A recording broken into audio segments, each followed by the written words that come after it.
What if I told you that some of the most harmless sounding phrases parents use every day might actually be shaping the way a child thinks about themselves?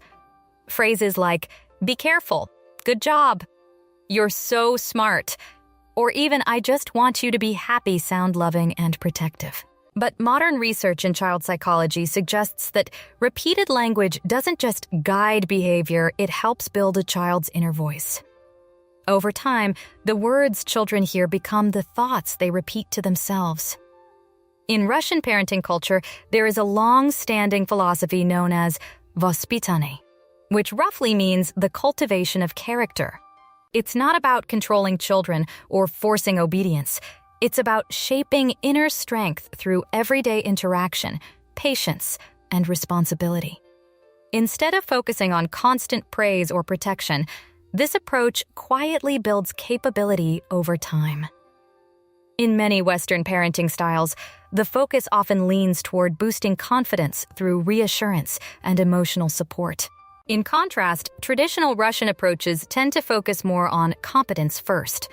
The belief is that when a child learns how to handle tasks, solve problems, and overcome difficulty, confidence develops naturally as a result. This doesn't mean one approach is right and the other is wrong. Both come from love, and both aim to help children thrive. But they emphasize different pathways. One prioritizes emotional encouragement, while the other emphasizes resilience through experience. Psychologists, including researchers like Lyudmila Petranovskaya, have discussed how repeated language patterns influence a child's identity formation. Modern neuroscience also supports the idea that consistent verbal feedback helps shape neural pathways related to confidence, risk-taking, and emotional regulation. So, the question becomes less about whether we love our children and more about what messages our everyday words are reinforcing without us even realizing it. For example, when a child is constantly told "you're so smart," they may begin to associate success with identity rather than effort. Over time, this can create fear of failure, because mistakes feel like a reflection of who they are instead of part of learning. When parents repeatedly say "be careful," it often comes from concern. But if it becomes constant, it can unintentionally teach children that the world is dangerous and that they are not fully capable of navigating it. Some parents in Russian-style upbringing instead guide attention by asking what the child notices or what they think might happen next. This encourages awareness instead of fear. Another common pattern is doing everything for the child to save time or avoid frustration. Helping with shoes, jackets, or small tasks feels natural and kind. But when this becomes the default response, children miss repeated opportunities to develop independence. Capability is not built through explanation alone, it is built through repetition and trust. Even praise like "good job," when repeated too often without specificity, can lose meaning. Instead of helping a child understand what they did well, it can create reliance on external approval. More detailed feedback, like noticing effort, patience, or kindness, helps children understand the process behind success. One of the most emotionally charged phrases parents use is "I just want you to be happy." It comes from deep love and care. But happiness alone is not a stable foundation.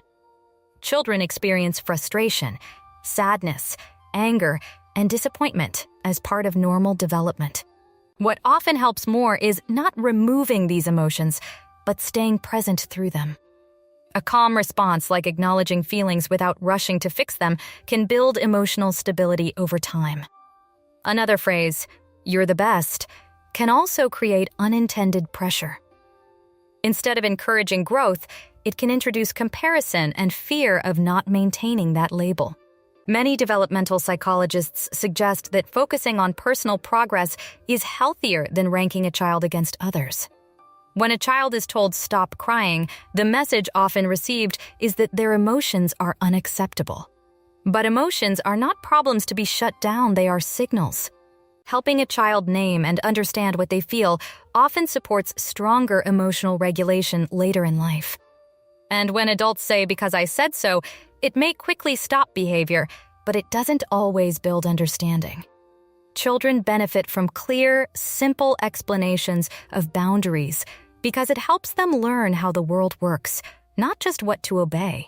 The key idea behind all of this is not strictness or control. It is awareness. It is understanding that language is not just communication, it is construction. It builds a child's internal world piece by piece. If this feels overwhelming, it doesn't have to be. You don't need to change everything at once. You don't need to become a different kind of parent overnight. Even changing a single phrase can slowly shift how your child experiences guidance, independence, and emotional safety. Instead of labeling a child as smart, notice their effort. Instead of immediately stepping in, pause and let them try. Instead of rushing to fix emotions, stay present with them. Instead of focusing on perfection, focus on progress. These small shifts do not reduce love. In many cases, they deepen it. Because they communicate trust, and trust is one of the strongest foundations a child can grow from. At the heart of it, children do not need perfect parents. They need present ones. They need consistency, patience, and words that help them believe not only that they are loved, but that they are capable.